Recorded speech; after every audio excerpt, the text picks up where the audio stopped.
år siden. Det er det, jeg sagde til dig. Nå, vent nu lige lidt mere. Så har vi en stil her. Og der er måske noget skrift nede i bunden dernede. Og den anden del, den ligger derovre. Og det kan man selvfølgelig vende det, ikke? Prøv at se, Christian, der har været klistet noget på. Nej. Det er ligesom om der er noget, der er et lag her. Det kan være. Der er ligesom et lag her. Ja, men det kan godt være, at det er, fordi det er...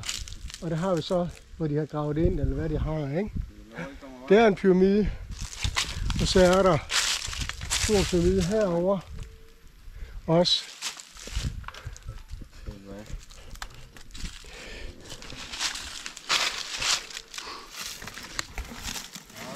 Ja, det er jo helt sikkert, det er noget.